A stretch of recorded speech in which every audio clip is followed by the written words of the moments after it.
근데 이 시기만 좀 넘어가면 됩니다. 처음에 이런 것들만 좀 넘어가면 아까 얘기했던 그 3 살, 4살 아이를 데리고 임장하시는 분들도 그냥 멘탈이 세서 그런 게 아니라 "안녕하세요. 오종훈입니다. 오늘은 아이를 돌봐야 해서 경매를 못 하겠다."라는 분들에게 라는 주제로 영상 찍고 내용 이야기해 보도록 하겠습니다. 저는 최근에 경매 관련해서 시작하시는 분들 많이 만나거든요. 그분들 만나면 여러 부류들이 있는데 특정 부류들이 많은 것 같아요. 그 부류가 보면 아이를 키우고 있는 부모님 부류예요. 그분들 보면 어머니도 계시고 아버지도 계시고 여자분들도 계시고 남자분들도 계세요. 근데 가만히 생각을 해 보면 이 시기가 딱 그런 시기인 것 같아요. 아이가 조금 크기 시작을 하고 집안일도 어느 정도 패턴도 잡히고, 근데 이제 주변에서 그런 얘기 들리는 거죠. 누군가는 주식 이야기 자꾸 하고 코스피가 5천 원 간다 이런 이야기하고, 누군가는 부동산 이야기를 하고 또 재개발, 분양 뭐 이런 이야기들도 많이 있고, 그리고 청약 이런 이야기들도 있죠. 근데 이제 갑자기 알고리즘이 하나 뜨는 거예요. 뭐 이 영상도 누군가는 알고리즘에 의해서 이 영상을 보시는 분들도 있겠지만 부동산 경매 관련해서 알고리즘이 딱 뜨는 겁니다. 소액으로 가능하다. 시세보다 싸게 살 수 있다. 뭐 저도 그런 이야기들 많이 하는데 그런 말들이 정말 굉장히 매력적으로 보일 거예요. 그래서 막 경매를 알아보기 시작을 합니다. 근데 이제 재밌는 게 그 시작의 계기가 의외로 아이인 경우가 많습니다. 아이를 위해서 뭔가를 해야 될 것 같아요 라고 얘기하시는 분들 정말 많이 만나거든요. 근데 조금 이야기를 나누다 보면 이런 분들이랑 이런 이야기들도 함께 따라오는 것 같아요. 퇴근하고 경매 공부해야 하는데 아이가 있어서 힘들다. 주말에 임장을 가야 하는데 아이를 두고 나가기가 쉽지가 않다. 그래서 아직은 때가 아닌 것 같다 라고 얘기하시는 분들 정말 많이 만나거든요. 처음에는요, 저는 솔직히 이런 말들이 이해가 안 됐습니다. 돈을 벌고 싶다면서요. 근데 이건 핑계 아닌가요? 이런 것들이 어려우면 경매하시기 어려워요. 경매는 하나의 방법이고 여러 사람들이 경쟁을 하는 영역이기 때문에 그런 마음가짐으로는 경매를 할 수가 없어요 라고 얘기를 했었는데, 저도 굉장히 독했죠. 굉장히 독했고 지금 와서 생각을 해보면 그렇게 얘기를 했던, 그리고 이야기를 드렸던 분들에게 사과를 하고 싶은 마음도 있어요. 각자의 상황이라는 게 있고, 근데 저는 제 생각만 했고 경매라는 것 자체가 어떻게 보면 그런 영역이다라고 확정을 짓고 이야기를 들었던 게 요즘 들어서는 좀 미안한 마음도 많이 드는 것 같아요. 근데 제가 이런 생각들을 좀 깨줬던 것들이 있는데 이것도 이제 경매를 하다가 경험을 했던 것들이에요. 한 분을 만나게 됐는데 그분은 경매를 아이랑 같이 한대요. 근데 아이 나이가 한 4살 정도밖에 안 돼요. 그러면 아이가 얼마나 칭얼대고 그러겠어요. 그래서 "아이랑 임장을 같이 간다고요?" 막 제가 물어봤었는데 그분은 그렇게 얘기하는 거예요. 아이랑 게임하듯이 경매를 한대요. 임장을 갈 때도 같이 가는데 동네를 걸으면서 이 집은 왜 싸고 이 동네에는 뭐가 있고 이런 거를 이야기를 해 준다고 합니다.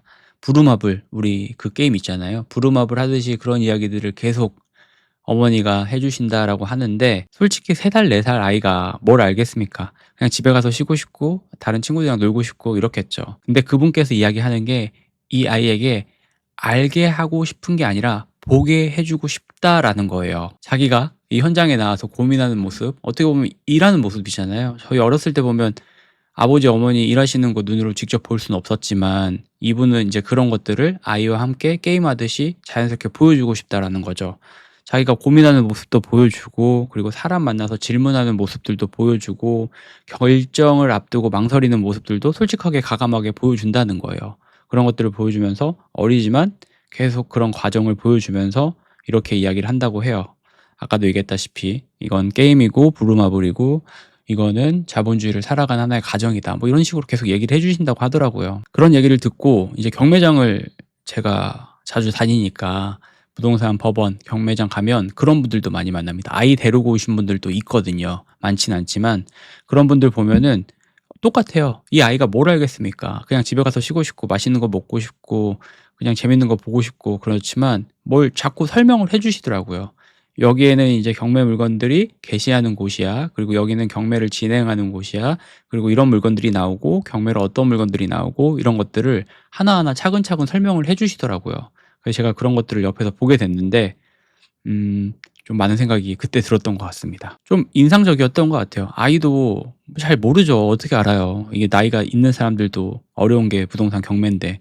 근데 고개를 끄덕끄덕거리면서 받아들이려고 하는 마음을 가지고 있다라는 거를 좀 느끼게 됐어요. 그러면서 정말 많은 생각이 들었었고, 대한민국에서 부자가 3 대가 못 간다라는 말 있잖아요. 저는 그 말이 어느 정도 공감이 되고 어느 정도 맞는 말인 것 같습니다. 요즘은 상속 증여가 더 심해졌고 그 비용 자체가 훨씬 많기 때문에 정말 내가 100을 벌어도 내 아들, 손자에게는 돌아가는 돈이 거의 없어요.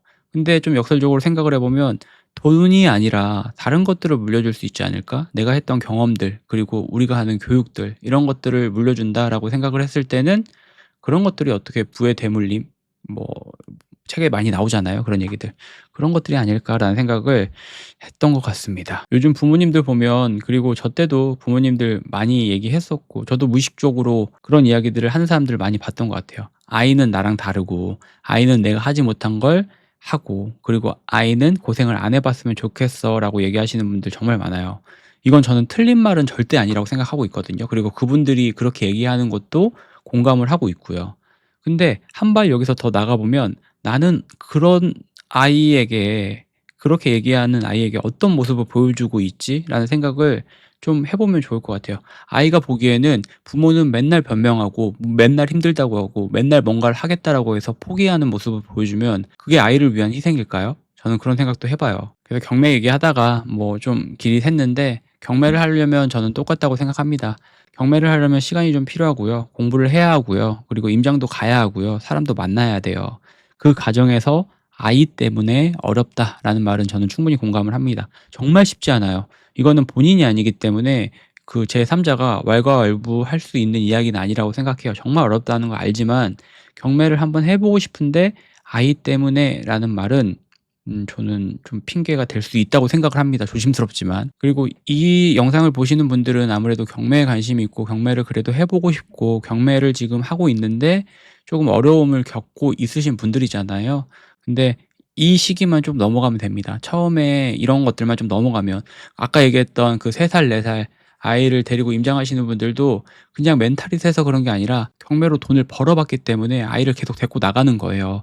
이걸 계속하면 돈을 벌 수 있다라는 걸 본인이 경험하고 본인이 알고 있기 때문에 조금 느긋하게라도 그런 것들을 계속 실행해 나가면서 아이에게 전달을 해 주는 거죠. 그래서 투자를 하다 보면 경매를 하다 보면 정말 많은 어려움들을 겪게 될 거고 마주하게 될 거고 경매 같은 경우는 특히나 더 그런 것들을 많이 마주하게 될 거예요. 임장도 가야 되고 점유자도 만나야 되고 경락잔금 대출을 알아보려고 하는데 인터넷에 나와 있는 정보들도 없고 법원에 가면 명함을 준다고 하는데 요즘 명함 많이 안 주더라고요. 그게 이제 불법으로 분류가 돼서 명함을 주기는 하는데 몰래 몰래 막 이렇게 주니까 예전처럼 명함 몽탱이를 주는 게 아니라 한두 개만 주고 이렇게 하더라고요.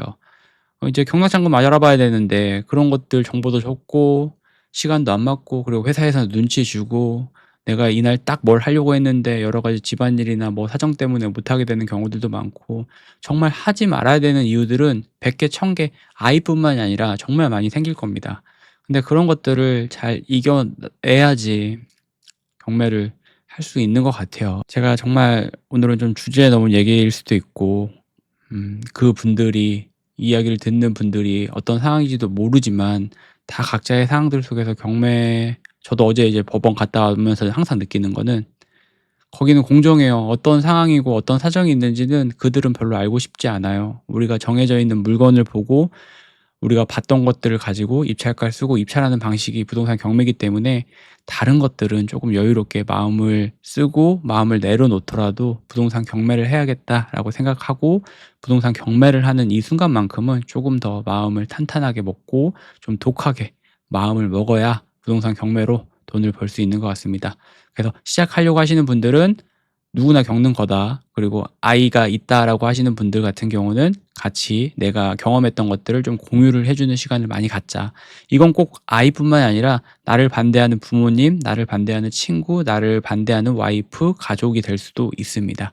계속 매번 얘기를 좀 해 주셔야 돼요. 그렇게 얘기를 하다 보면 또 내가 알고 있는 것들이 정리가 되고 그렇게 정리가 되면 또 내가 알고 있는 것들이 더 탄탄해지는 시간들을 마주하게 되기 때문에 그런 시간을 많이 갖는 거를 좀 추천드리고 안타까워서 그렇습니다. 경매를 하겠다라고 하시는 분들 많이 만났는데 오래가지 못해요. 맨날 중간중간에 포기하고 오래 가시는 분 입찰도 뭐 안 하시고 그 비싼 수강료 내시고 비싼 수업 듣고 그러면 저는 너무 안타까우니까 좀 그렇게 오래 할 수 있는 거 뭐가 있을까 저도 계속 생각을 해 보면서 꾸준하게 영상 한번 만들어 보도록 하겠습니다. 저 영상 보시면서도 용기를 좀 받으셨으면 좋겠어요.